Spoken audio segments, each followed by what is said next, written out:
What if I told you that life on Earth did not originate here on Earth? It came from outer space in form of microbes which landed on Earth through some cosmic events, and then the process of evolution started, eventually producing you watching YouTube. This might sound like a crazy idea, but like every crazy idea, it has a name. It is called Panspermia. The idea is that life exists everywhere in the universe and keeps on hopping around habitable planets through random cosmic events like asteroid strikes or comets crashing on planets. Pan means across everywhere, and spermia means seeds, as in the microbes floating across vast distances in the universe. So, what has panspermia to do with antinatalism? Well, these microbes reproduced and eventually evolved into sentient beings, which, according to antinatalism, would have been better if this had been avoided. But there's more to this. A corresponding extension of the idea of panspermia is that if Earth was seeded with life through microbes coming from outer space, then using technology and human intelligence, we can seed other exoplanets with life. This is called directed panspermia because it is directed by some moral agents like humans. The question is, should we do directed panspermia? What are the ethical considerations behind this action?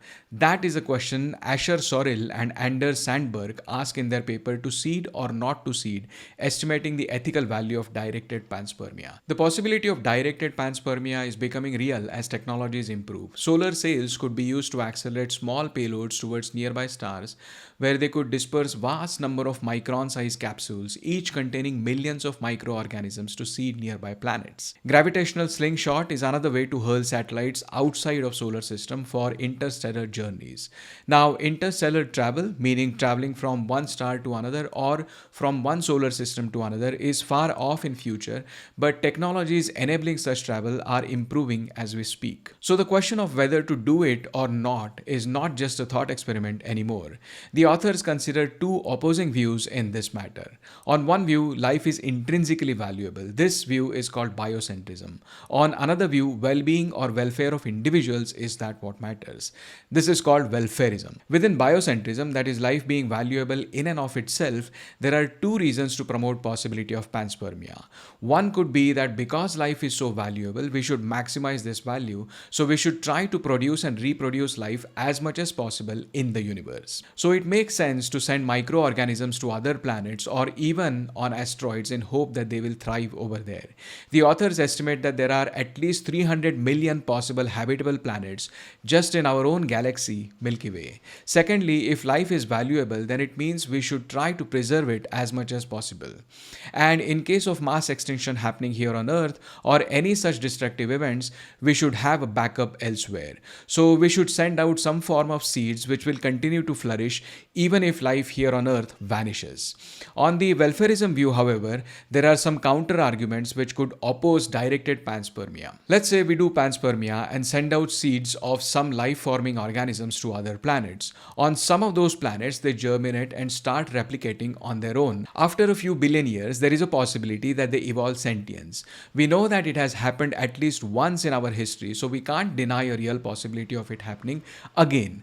That planet then becomes similar to Earth in the sense that it holds sentient beings. This is a bad news for welfarism view. The paper gives a glimpse into evolutionary strategies of various species and how that affects the quality of life of individuals. It takes examples of infants of species, most of whom die before reaching adulthood.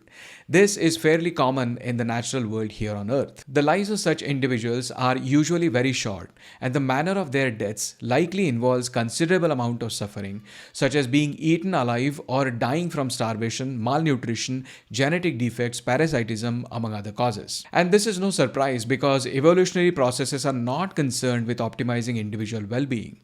To show that a billion years of existing sentient life on Earth might be equivalent to 18.2 trillion years of suffering, the paper also refers to another work by Gary David O'Brien, The Case for Animal-Inclusive Long-Termism, which argues that long-termists should not neglect other animals in their framework. But while doing that, O'Brien also points out that suffering does not seem to be an accidental feature of life on our planet, rather it is caused by structural features of evolution by natural selection, and so wild animal suffering suffering is likely to continue to dominate animal well-being for as long as life on Earth continues to be governed by those processes. The point is, suffering or negative well-being is fundamental to evolution by natural selection, and by seeding other planets, we create a possibility of such vast amounts of suffering to occur.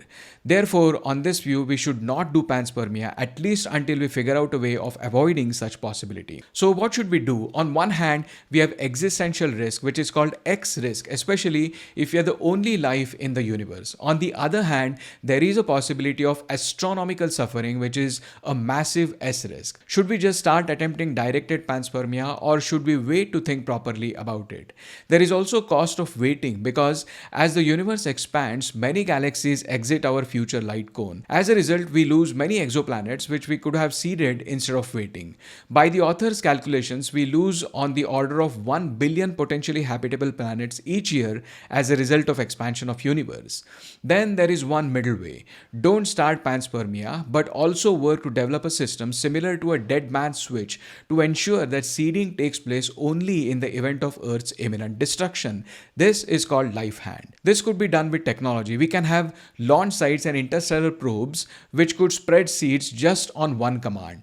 This way we can address the X risk while also not unnecessarily creating S risk. In summary, the authors argue that we should not do directed panspermia and focus only on developing life hand mechanisms.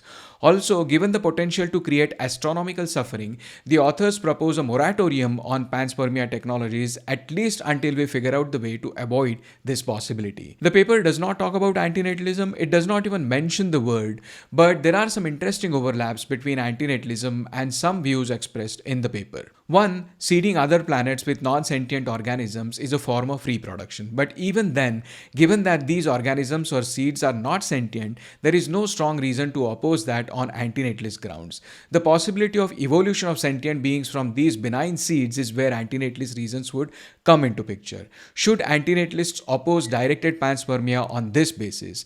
If they do, then antinatalists should also oppose other things, like for example, plantation of trees here on Earth, which can also evolve after billions of years to acquire sentience. You could argue that directed panspermia is rooted in treating life as intrinsically valuable, which many antinatalists would not align with. But plantation of trees on Earth could be for other reasons than existential risks. For example, it could be for prevention of suffering of existing beings, which is caused by climate change, or for farming crops and fruits, or as trivial as gardening activity which entertains a few people. These reasons are for reducing the risk of potential suffering, which is exactly the same reason to oppose directed panspermia. That's why I think antinatalists should oppose directed panspermia and support the moratorium proposed by the paper.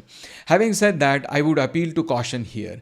Panspermia is not direct procreation of sentient beings. It is only enabling circumstances which could then evolve into procreating sentient beings. So this opposition on antinatalist grounds would only be a preemptive case. Now, this particular paper was written more for academic purposes and the language in it is not easily accessible. So if you want a simpler version, then there was a post on centaurydreams.org where Paul Gilster explains the arguments in simpler language and briefly. Now, from panspermia to marzipan, we finally have David Benatar answering whether marzipan should be killed or spared. Just for the context, Matti Hayry had developed a thought experiment which was of this nature.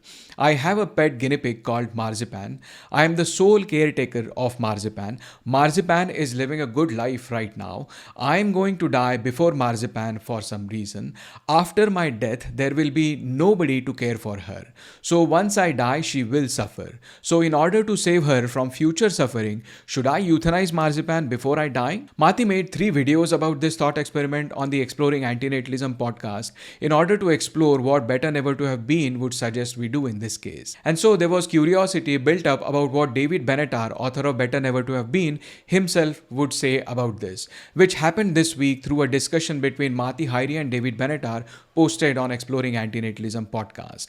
In summary, Benatar was of the view that 1, this particular case of killing Marzipan is not a case of antinatalism, since it is about terminating a life which already exists and has interests in continuing to exist. 2, this was the case of preemptive euthanasia, meaning euthanasia administered considering some future suffering even though that being is not suffering right now. And 3, if we are not confident that Marzipan would necessarily suffer in future, then then we are not justified in killing her. Which conversely could be interpreted to say that if future suffering is imminent to such a degree that her life would not be worth living then we might be justified in preemptively euthanizing her. Benatar pointed that there are gradations of degrees of imminence of suffering which can result in different answers. This case was not discussed to the degree I would have liked them to. For example, if I'm sure that Marzipan will suffer great harms after 1 year of my death, should I then euthanize her now? By doing that, I have deprived Marzipan of 1 year of good life. Another case which was not discussed to my satisfaction was the risk argument, that there is a probability of Marzipan suffering after my death. Can that probability not tell us something? These are complex questions and binary black and white answers may not always be possible, but the good news is David Benatar is writing a new book on death of animals, so we are looking forward to it. Lawrence did a video talking about efilism, or as some would call it, the E word in antinatalist circles.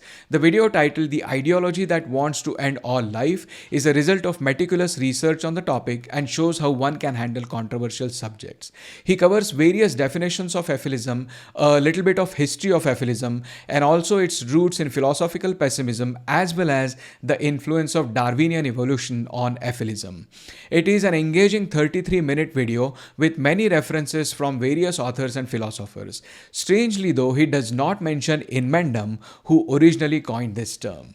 Now, do I agree with everything that Lawrence says in the video? No, but do I like the video? Absolutely yes. I have more praise for this work than I have complaints, but just as an example, here's a glimpse of some points where I would have slightly different take on things. I don't, at least at the moment, agree with the neat separation of positive and negative duties. Now this may change in future. I have not read some of the material that Lawrence refers to in his video. For example, I have not read David Benatar's Very Practical Ethics, and I might change my view after that. I also think there is much more common between antinatalism and efilism than there are differences. The criticism that he points out to efilism can also be put up against antinatalism.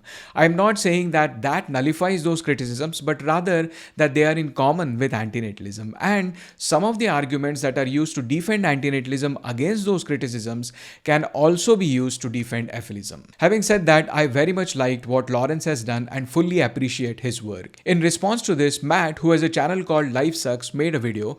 Matt points out some flaws in what Lawrence says, and as usual he narrates that in more of a storytelling fashion. His video is also a visual treat to watch because while he responds to Lawrence, he also draws a symbolic representation in form of a snake for antinatalism and efilism. In my opinion, both videos are a must watch for anyone walking in this part of the cave. A comment by Ancraft15 on last week's antinatalism this week pointed that I had missed a very good video about why Gen Z and people stopped having kids. The channel name is Matthew Klein Hans, and my guess is he's from South Africa based on what he says for a brief moment. It's a really good video. He starts with Shakespeare's Hamlet and goes on to discuss existentialism, Schopenhauer, Emile Cioran, and then explains David Benatar's asymmetry, although he makes a common mistake of showing David Benatar's photo, which actually is a photo of Ricardo Lopez, who is the host of another YouTube podcast, The Dissenter. Even then, a good video with a lot of visual entertainment, so thanks to Ancraft15 for bringing this to my notice. Desi Philosopher. This is the name of the channel. Desi is a term Indians refer to someone of Indian origin. Anyway, the channel has more than 145,000 subscribers. He made a video on antinatalism explaining various concepts in Hindi. Overall, a good video. Just one mistake he makes is that he says antinatalism is for humans and efilism is for animals, which is not the case. But anyway, still a very good video. Another interesting video talking about antinatalism and its arguments was by a channel called John LeBon.